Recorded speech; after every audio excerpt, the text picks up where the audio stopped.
I'm Elisabeth Vincentelli, and I write for the New York Times. And I'm Peter Marks, theater critic for the Washington Post. Welcome to yet another edition of Marks and Vincentelli, and of course, with another amazing guest. I have to say that basically the whole goal of this is now to just keep Elisabeth and myself occupied and interested and entertained by inviting fascinating people who we would like to spend the evening chatting with over, endless glasses of wine, in my case. We're totally busted. This has been like the secret agenda from the get-go. Like, who do we want to talk to? Who do we want to have a guest? And who do we want to have like a conversation with? Because it's just so much fun. It's ridiculous. It's such a nerdy, fun way to spend an hour. Oh my God. Oh yeah. It's all ours, Elisabeth, and Erica's, but it's ours. We get to decide. No editors, no voices of authority, no anybody demanding that this person. We just talk to people we want to talk to. And damn it, they come on. I know. It's so awesome.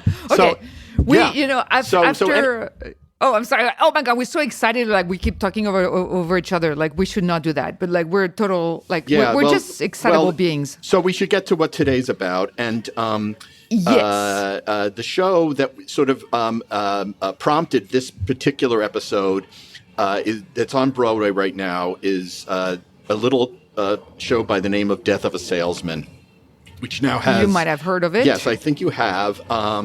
And we're going to...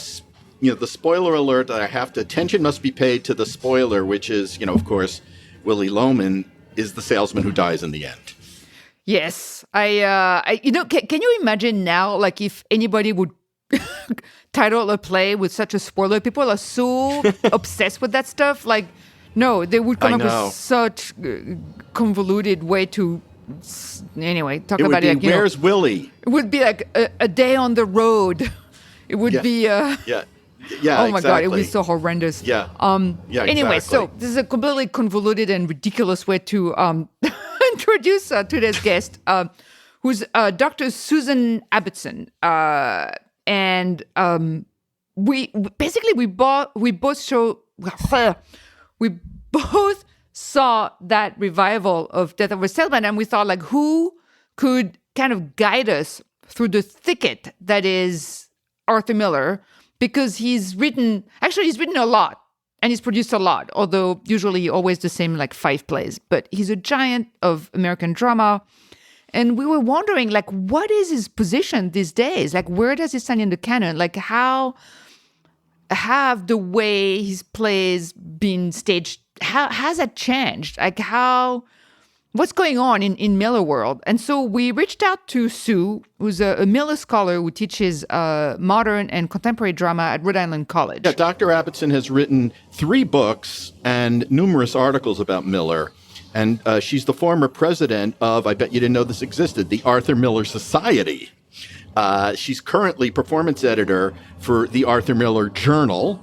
If you didn't think people are focused and obsessed with Arthur Miller, there's been a society and now there's a journal. She's also written about Tennessee Williams, Sam Shepard, Thornton Wilder, Paula Vogel, Mae West, William Inge, August Wilson, Eugene O'Neill, and the director who staged some of these people, sometimes controversially, Ivo van Hove. So with that incredible resume as the red carpet that we lay out, we want to also lay one out for Sue. Welcome to the podcast. Should we call you Sue? How do you go? Do you go by Susan or Sue or Dr. Abbotson? Like how? Or Abbotson? No. I don't even know how to pronounce it. You got it right. It was first time Abbotson, but I prefer Sue. All right. When I went to high school, I was in a class of 30 students, and 6 of us were all called Susan. So I became Sue. We all chose a different one so we could differentiate. Or Dr. Sue. Dr. Sue I like too, so we might go for that. Jill Biden would approve. So we, it feels like there's not a season on Broadway, and I would say in almost any company in the US, that there's not an Arthur Miller play somewhere. It's either like every other season, every third season. Indeed. And big name productions in more recent years too. Yes. And very successful. So he's very, he's really part of the furniture here in the U.S. But you were born in Britain, and so what is his? Let's just start like with how did you discover him, and what is his reputation over there? It's kind of interesting because, going through high school equivalents in England, I never read any Arthur Miller because I went to a private school that really was pushing people to go to Oxford and Cambridge. And so they don't do much modern contemporary literature of any kind. It's all Shakespeare, early modern drama for the drama part. And so I went off to university not really having done much in modern contemporary literature at all, which is why when I went to university, that's all I wanted to study. And it's there I went to Loughborough as an undergraduate, and I came across, I was able to take a course that had some modern and contemporary drama, and I came across Death of a Salesman, Crucible, and read them. Liked them, but didn't really think a lot of it. But then from there, I got a scholarship to come to America for a year, do my MA, where I very much concentrated on American literature. And so got to know a little bit more about Miller. But then I went back to England and decided to teach. Now, in England, despite my school, which was very much, they selected the earlier texts, on the syllabi in the English secondary schools are a lot. You see at least 4 Miller plays, 4 or 5 Miller plays have been on those for O and A levels for a long time. Testament to the fact that they are plays that the governing bodies of education feel are ones that high school age students can get something out of. And as a teacher, I thought, oh, these look interesting. And the year I was teaching O level, they had View from a Bridge and All My Sons. And Penguin actually used to, I don't know if they still do, they used to actually publish an edition with just those 2 plays in it, because they were so often being taught at the O or the A level in England. And so I got to teach those. And of all the stuff I taught my students, those were the plays that spoke to them the most. They really enjoyed them, which I thought was interesting. Why do you think, Sue? I think somehow, even though I think it's the way Miller writes. I mean, he creates very real characters and very real situations. And there's just a sort of authenticity about them, I think, that speaks to the students. Obviously they like the sort of the scandalous undertones of View from a Bridge and what, who loves who and all of that. And just the skullduggery, the deceptions in All My Sons. I think they like the story element of them, but they also found the characters very intriguing. And it just seemed, and obviously, they much preferred reading something in contemporary language than Shakespeare, just because it was easier in that level. That's interesting. I went through a period of theater going in London when there were more productions bubbling up of Miller's plays than even were being done in this country. I think that the National Theater, the first time I ever saw After the Fall was a Josette Simon production that became really remarkably remembered. And I think that also there was something about Miller looking from the outside in on American materialism, on the culture of the country, and I thought that communed with how some aspects of British public and theater goers and artists understood or wanted to understand the United States. I mean, I agree. I mean, obviously, it's always easier for the British to accept Miller's critiques of the U.S. We've held a grudge since 1776. So.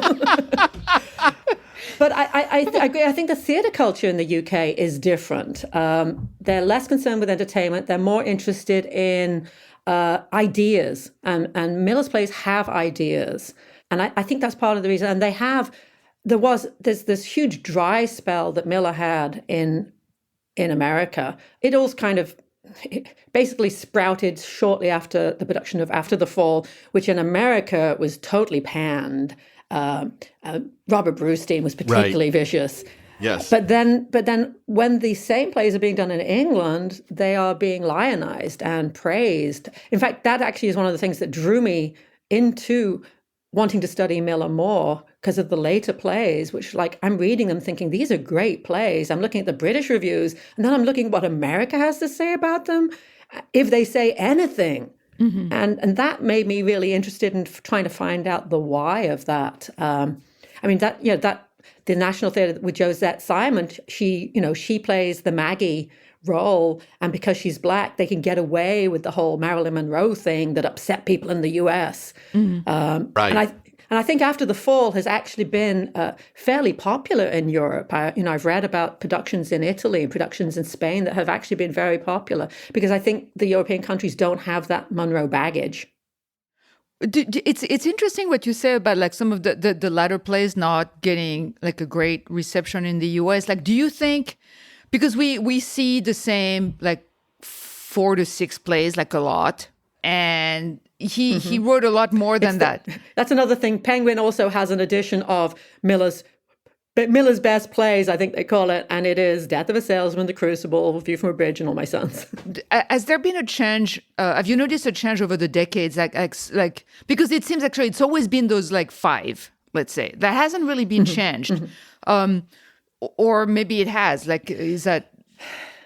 It's tough to say. As we were chatting earlier, the Price keeps having these revivals, very successful revivals on Broadway, and yet it doesn't seem to get studied very often. But it plays well in the theater, and it's popular in the theater because it's a four-hander. It's way cheaper to put on than a lot of the bigger plays in some ways, and it always does well. When on Broadway, I think nearly every time it's done, it's usually Gregory Solomon actor always gets a nomination for some award. Right. I mean, many people see that as Miller's best comic role in some ways. It's interesting as you talk, Sue. I think that, American critics, American audiences sort of lost patience with both Miller and Williams, with Tennessee Williams, almost concurrently. As they wrote smaller plays, they probably weren't as epic, maybe. That maybe was part of the disappointment or something. But, plays I remember with The American Clock and The Ride Down Mount Morgan and these We're talking plays. About epic. I mean, American Clock is huge. Yeah, I know, exactly. Well, but you're right, that's a very good point. But somehow that fell out of favor almost at the same time. We seem to eat our old, maybe not eat our young, but eat our old in a way, that other cultures don't.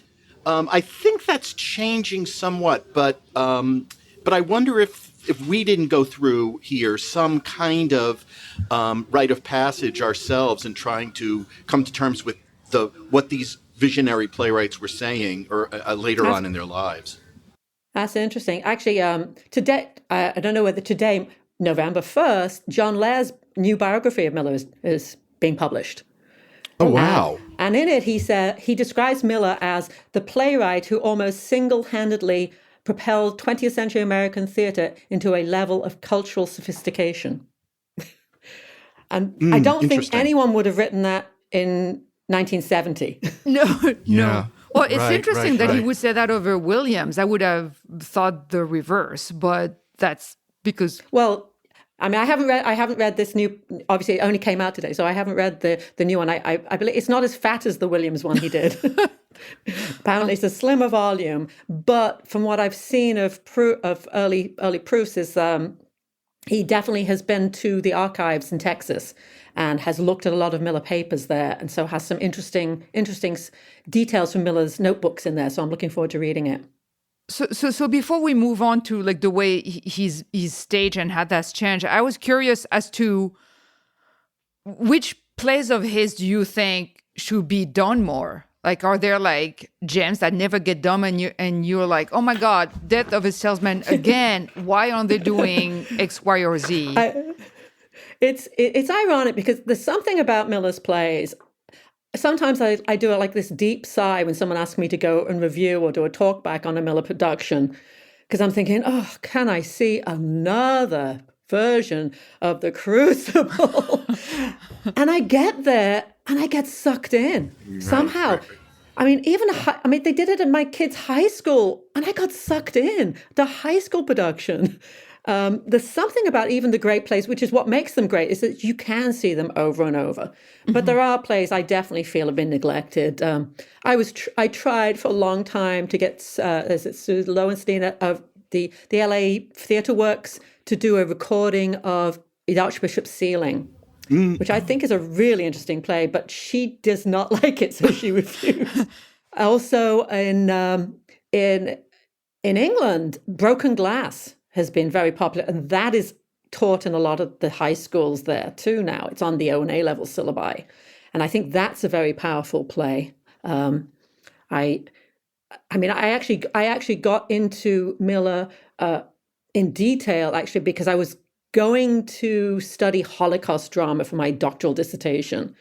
And the more I read about what was going on, particular views of Holocaust drama, the more dodgy it seemed. I wasn't sure whether to come down on the particularist universalist side. So I sort of segued into looking at a playwright I came across who had written a bunch of Holocaust dramas that I was surprised about, was, of course, Miller, who is, despite being claimed he's always trying to get away from being Jewish, he actually has written a lot of plays about being Jewish.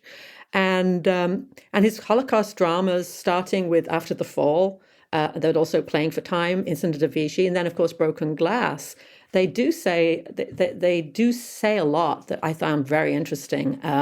And I also, for my doctoral dissertation, I actually paired Miller up with August Wilson, which might seem an odd pairing, but at the time it made total sense to me. I think that's absolutely right. I think I think Fences is Death of a Salesman. I mean, there's no doubt about it. I mean, it's absolutely a template. That's what made me want to pair them, because I went to a production where I saw that in the program, and as I'm watching the play, I'm thinking, I can see how this is a Miller-esque play, but Fences is nothing like Death of a Salesman in other ways, because Troy Maxon is not Willy Loman. He's a way bigger character. Willy Loman is a small man in many ways, outside his own imagination. So I found them very different in the way they treat their sons too, but fascinatingly similar in that both of them seem to understand that people have these responsibilities both to the wider social group, but also to themselves. And they have to kind of create this balancing act between the two. And that plays out in both of their canons. And so I was pairing up Miller plays against Wilson plays and showing how they're kind of doing something similar, although from very different places. It's very interesting too, Sue, that I'll defer to you, Elisabeth, one second. I just wanted to say that what strikes me too is when you think about Miller and where he started. Theater in this country is a very young. It's still a very young art form. By comparison, there are 3 tentpole playwrights who sort of we all sort of the O'Neill, Williams, Miller sort of triangle that we all bounce between among. And you understand, though, that, culturally speaking, the tradition in the UK, is so much deeper. There's so much more in the bloodstream. These men were, and women too, like Hansberry, were inventing American theater and what we perceive even today as the templates for how plays are done, even now in this country. Absolutely. And to be honest, I mean, we're talking about, the triumvirate maybe of O'Neill and Williams and Miller. And you could probably throw in there, a little bit of Thornton Wilder, Albee, obviously more recent. And interestingly, William Inge, I always like to think about, because he was actually selling more tickets in the 1950s than either Miller or Williams, and he's totally been forgotten. I'm very fond of him, so I'm glad you brought it on. Like he's really one of my favorites, actually. Yeah, I think Peter's right in that these guys have kind of helped create what American drama is about. But of the 3, I think Miller has been the more successful. I think he's the one that people look to now. Miller is talked about not just in England. I loved hearing Anthony Sherr gave an interview where he talked about comparing playing Willy Loman to playing King Lear, and saying that, Miller's characters are Shakespearean in their complexity. And a lot of the Shakespeare companies in America are now putting on Miller's plays. I mean, mostly the big four, but they are putting them on, which I think says something to me about how America has now decided to embrace Miller. There's something, and the plays also are very flexible in a way that they can withstand a lot of different interpretations, from the more naturalistic to the less so. Like, and there's still, I've seen very, very different productions, and the play still works. No matter, it almost works no Absolutely. matter how you do it. It's like unsinkable. I saw an amazing production of All My Sons that was done completely expressionistically. They cut out a lot of the smaller characters. All the main characters were all in whiteface, and they had like 10 guys dressed in pilot uniforms as the dead pilots who did a sort of dance macabre through the whole play. And they had all these boots lined up along the side of the stage. It was stunning, and it worked. That's so interesting. I do think also, there is this, I do think there's this Protean quality to his work, because I think of A View from the Bridge as having almost a tragic Greek sort of structure, complete with chorus, I mean, so, he was using these great traditions, these great paradigms in his work. And I'm curious, about what we're talking about the sort of the pan-national, the international quality, because one of the most famous productions in my recollection, Sue, was The Death of a Salesman that was done in China. Right, the Beijing. In Beijing, and I remember being gobsmacked by the idea of it, because we knew nothing at that time about culture in China, and the mere fact that they could absorb, Chinese actors and directors could absorb this play take it as their own, opened my eyes. I was a kid when it happened, and it was just stunning. Miller's journal about that whole experience is a fascinating read, because they definitely saw different things in the play. And I think that's one of the things about Miller's plays is, and what likens him to Shakespeare, in that there are multiple ways of reading the actual plays themselves. And the Chinese version was not, it was definitely a version that plugged into certain Chinese beliefs and sensibilities. It was different from any version that would be done in this country.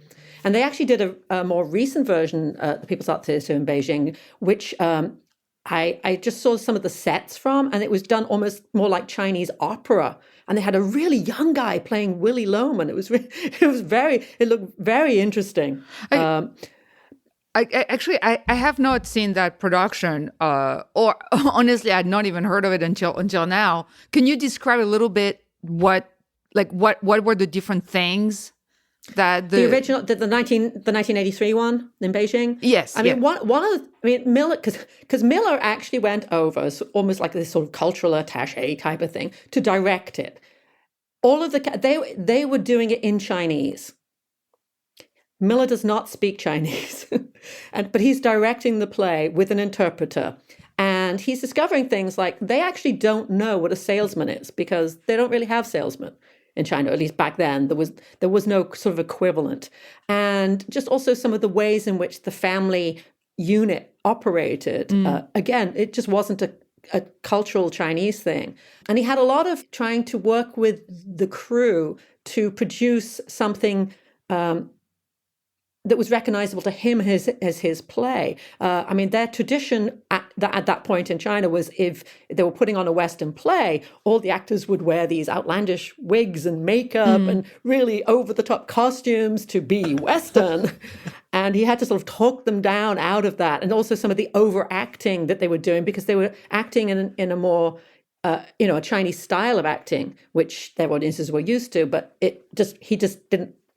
he couldn't deal with that as he's trying to direct. And so they were able to sort of find this sort of through path where they had a set that kind of had some echoes to the original Miles in a set, and they toned down the costumes, they got rid of the wigs and the makeup and toned down the acting a little bit. and he talks about how even though, the whole play they're speaking in Chinese, he knew exactly where they were in the play just from, just obviously because he knew the play so well, but just, his emotional response to them. So he really thought that production worked at the end of the day. And he talks about how, on the opening night, people were crying and just sounded like, the original reviews from when it was put on in Morosco with Lee J. Cobb back in 49. So they worked them through, and and again, they maybe got something different out of it, but it was a successful production. And I think about, Sue, the influence that had, the outsized reach of the play, and I think how that has receded. There was a time when Miller would be on the cover of Newsweek magazine or something. There would be a national recognition of the significance, both symbolically and maybe even from an entertainment perspective, of a playwright of that stature weighing in. And that has receded in this country. I don't think that, and I think it may be more to a larger degree than maybe in other countries. I think you might be right. I mean, America is. I mean, one thing that often disturbs me is that you often see when theaters are advertising a play, the playwright's name isn't there. It's the actors, maybe the director, if they're a big enough name. But the playwright seems to sort of vanish in the distance, whereas the playwright's name is always there, really obvious if you're going to a theater in Britain, at least. That's never missing. It's part of what you're going to see. And I think that, again, is it is an American cultural thing. Perhaps we don't lionize the playwright. We lionize the people performing in the play. We're more about performance. I mean, Miller did a fascinating book that was based on his Jefferson lecture, where he talked about, it was politics and the art of acting. And he talks about the performative qualities of all our past presidents. God knows what he would have made of Trump. But in many ways, fortunately, he died before Trump came to power. So I think he obviously would have he had a field day just with Bush. So, so it's, and I think in that he was sort of trying to lock into the way in which in America, being in the spotlight is all about performance in some ways. And the playwright writes the performance. They don't do the performing. Well, speaking of performing, it's such an obvious segue, but I've got to go there. So there is a production of Death of a Salesman on Broadway right now as we speak, which got pretty good reviews, I think, mostly for the most part. I think Peter liked it more than I did. I wasn't crazy about it, but it's an example. I was just curious if you have any thoughts about the way. Well, first of all, the specific angle about this play in which it has an African-American Loman family. And I believe it's not the first time this has been done. This has been done before. Can you talk to us a little bit about that? And also if the estate has a position on casting in general, and where did this stand? It's kind of, yeah. I mean, I think the first all-black production of Death of a Salesman was actually back in the 70s, 1972. So it isn't new. I know, of recent years, the whole issue of colorblind casting in itself has been something of a minefield. Obviously, the recent blow-up of white actors taking on ethnic roles is I think, totally fair game as a complaint in some ways. In some cases, obviously, wonderful actor, but Jonathan Pryce as an Asian in Miss Saigon, really? Did they have to go there? Yeah, there was an unforced error there. But I know, but I mean, to put it mildly, I mean, the colorblind casting is a great way to promote decent roles for actors of color, for sure. But we'd be disingenuous, I think, to suggest that the way our society continues to view ethnicity, that it doesn't somehow change the role. It does. And then sometimes it does it in a great way. It opens out new things. RSC in England have done some interesting things with color, like the Othello, where they had Patrick Stewart as white and the rest of the cast as black, or where they had black actors both as Othello and Iago, sort of just playing with the racial issues in that play. I saw a wonderful local production of The Cherry Orchard, the Trinity Rep, where they had Lopakin played by a black actor, which had a nice resonance in that particular play. Obviously, Chekhov and Shakespeare aren't around to complain like the Miller estate might. But I think that, those choices gave those roles new resonance. But I do sympathize with August Wilson when he, in that assertion he makes that the only way to get black actors good roles is to write them.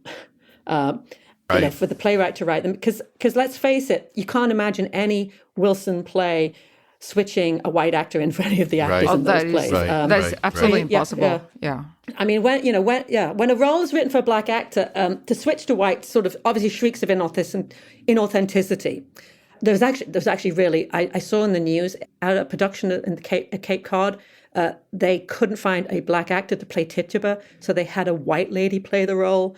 And people were writing in complaints. Well, they should. But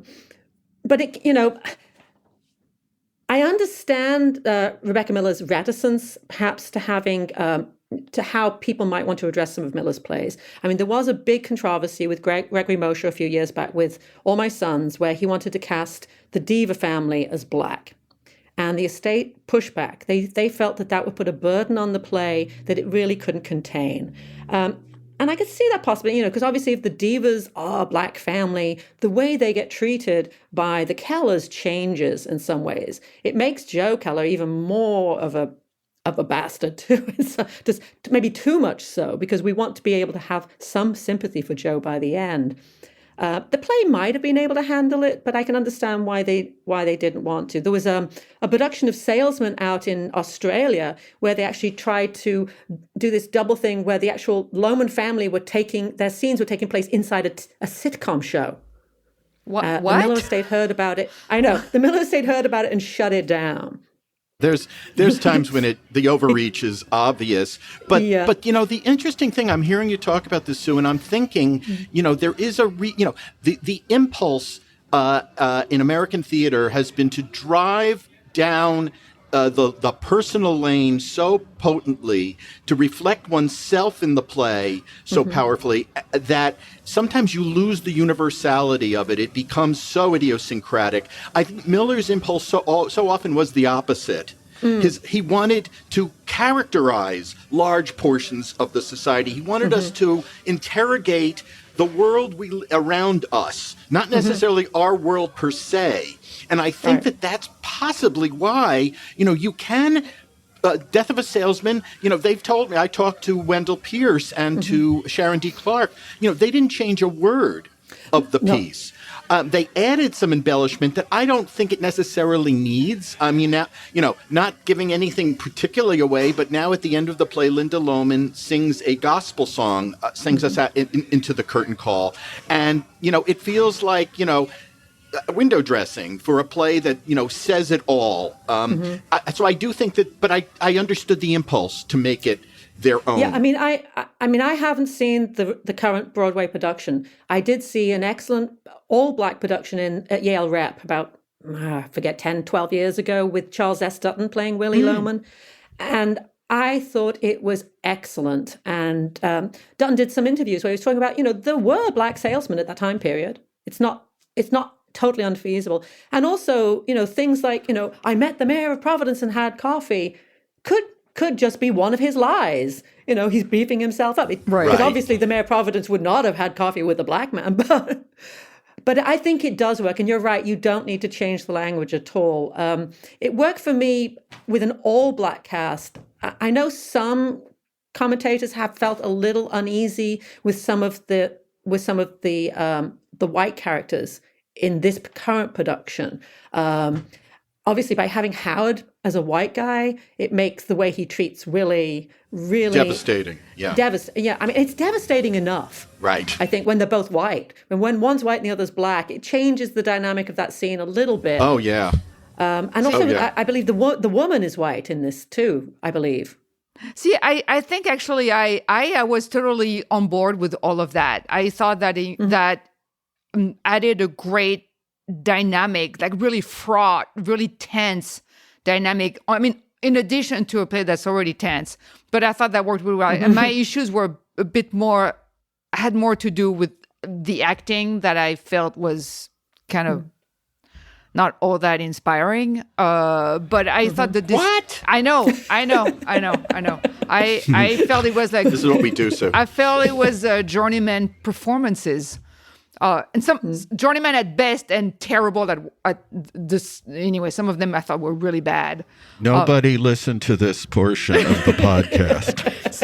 Maybe she caught them in a maybe it was enough night. But I thought the idea worked well. And I was curious. Second show of the day. Okay, so what do you think of a production like Ivo van Hove's View from the Bridge? That was also got a lot of people talk. I mean, View from the Bridge and Crucible is two Miller production on Broadway. Yeah, his Crucible didn't take off in quite the way that the View from a Bridge. View from a Bridge has become almost iconic now, and it I think personally it's a wonderful production of the play, and it has sparked also because of its success. It sparked so many other productions, some of which clearly you can tell are kind of emulating Van Hove's decisions to some degree. But also doing other. I mean, there was a production that was done just off Broadway, which again the Miller estate allowed, where they actually played them as a Muslim family, Syrian. Very interesting. I think I missed that. It brought out new dimensions of the play. It was going. I think they were going to do a wider production just before COVID hit, so maybe it kind of got flattened. That makes sense to me. Yeah, you know, we're talking about an immigrant, blue collar sort of world in marginalized in many ways, with very closely held beliefs. It's sort of patriarchal, somewhat. And certainly about daughters and how they're how protected they want their fathers. How much control they want. The estate approved, and they allowed them to change the names to Arabic names. Isn't that how we keep these plays alive? Absolutely, because they always can go back to their original. It's not. None of this is written in stone, and it the next production is going to be a classically staged version that's going to remind us of that sort of elemental power in the play in its original form. And I think that's it. I mean, Miller. I mean, I manage for the Arthur Miller website. We have a page where we try and list all of the productions that we know of, that I hear of. I have a Google alert on Arthur Miller, so I get to hear a lot through that. And just word of mouth, people let me know they're putting on a production. So I have this long list, and I go also to the Dramatic Publication Service to see who's applied for licenses for Miller plays. And, I go in there and it's like, I'll go in for Miller and there's like 5 pages applying for license. I go in like O'Neill and as lucky as there's 1, Williams maybe 2. But Miller is totally being done all the time by everyone at every level, high school, amateur, professional. And part of it, and those productions are all slightly different. I have someone who reviewed on the row, I think 4 different productions of The Price. Each one he found something totally new to say. Wow. Because each production was different. I played Reverend Hale in high school in a seminal production directed by Elliot Taubenslag, our drama teacher. But no, that was my first. A recent production of The Crucible I totally adored. I don't know whether you caught it. It was the Bedlam Theatre one. Oh, I missed it. Was it good? Oh, excellent. Ugh. Yes, Eric Tucker has a great version. It's really, really powerful production. And again, totally strips it down. What did you think worked in that production? Like, what did you think? And that, I mean, Tucker himself played Hale as sort of like, almost like a chartered accountant. He comes in with a button-down shirt with a pocket and the pens in it. That's great. It was very funny. And they have, they had like these lights around that they would do a spotlight on characters when they're interrogating characters. And they had the cast on the stage at all times, and they bring in the audience as, as witnesses for certain scenes. And it was just a very, it was almost the Autod theater cruelty. Really, it was very visceral. You felt really drawn in and engaged. It was breathtaking, I thought. But again, it's a very different production. And it's the ability to do these plays in a very different way that keeps them alive. And it's interesting too to me because I think we're gonna wrap up and let you go. Can't hold you for hours, but It's all right. I always talk too much. No, not at all. they feel so of their time, and you would think, oh, they would have aged, but it's actually exactly the opposite. It's what makes them transcend the ages because you always find an echo. I feel like Williams. I love Tennessee Williams, and I feel, but his plays are more this internal landscape of his. It's all such a reflection of what's going on in his head, whereas Miller is a reflection of what's. Well, clearly some of them are very drawn from his life. I think with William. When you see Williams' plays, they're nearly always set in the period he set them in, whereas Miller's definitely can transcend that in some ways and be moved and changed. And you would think exactly the opposite. You would think, oh, the Williams one are so kind of in this kind of like half. Because it's about people rather than places and political and climates. It's actually the opposite. The one that you would think are completely linked to their time and place work a lot better, no matter where and when. Well, I think part of it gets down to what we talked earlier. With Miller is dealing with more universal themes, whereas Williams is dealing more maybe with individuals and personalities, kind of thing. Whereas Miller's characters are more universal, like some of those Shakespearean heroes too. It's always struck me whenever The Crucible. It was not that popular when it first came out. It had only less than 200 performances on Broadway. It wasn't until later it actually took off when they had the off-Broadway version where they actually introduced the book and it was over 500 and it was suddenly like everyone's thinking. It's also that later production was after HUAC was all wound up, and so people weren't worrying about liking a play that might deem them a communist. But The Crucible is now probably his most performed play, and it's always performed in countries where you see the rise of totalitarian thoughts and politics, because it speaks to that so powerfully.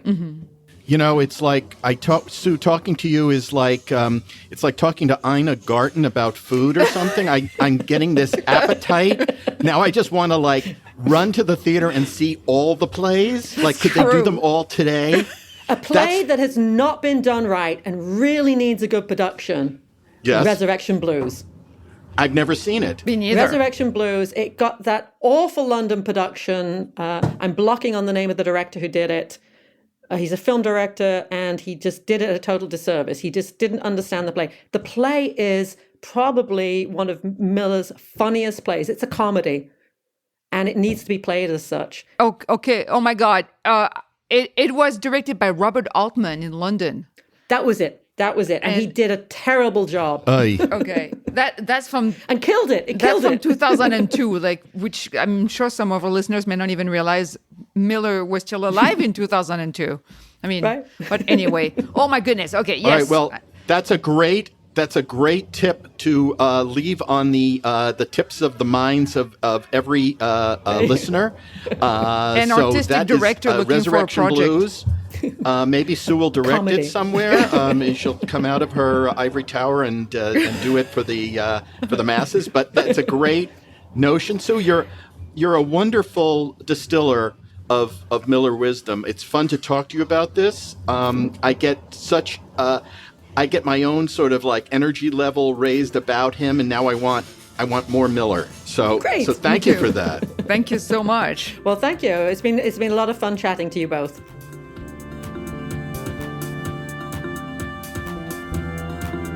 Peter, I feel like I've gained 10 or maybe 20 or maybe even 50 IQ points in this past 40 minutes. I feel so much smarter, so much better learned all of a sudden, and that's all it took. Elisabeth, how much smarter could you possibly be? You know what? We need to get professors on the show at least once a month. So there's no limit. There's no limit to how many IQ points I can get. But anyway, okay. So Death of a Salesman. You can still see it on Broadway if you're in the area or planning a visit. It's playing until January 15th. And oh my God, I think we're done. We got another one done. And I've got to say, you have thought of a great concept for a forthcoming episode that I'm not going to reveal, but I think it's such a good idea. I'm just going to say that it's going to be really fun if we can pull it off. So just one more reason to subscribe and stick around with us. So, Indeed. thanks as always for listening. We're on Twitter, at least for now. We're going to see what happens with that madness.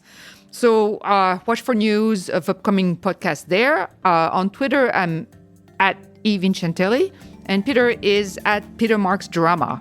And you can also send us emails, and the Substack address is marksvincentelli.substack.com. And you can also leave comments on the podcast.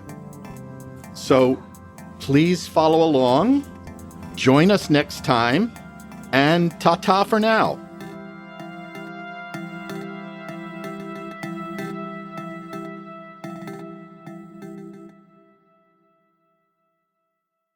We don't rehearse. Like rehearsing is for it's for the olds. It's for Death of a Salesman. It's for Death of a Salesman. Yeah. This is Life of a Critic. That's right.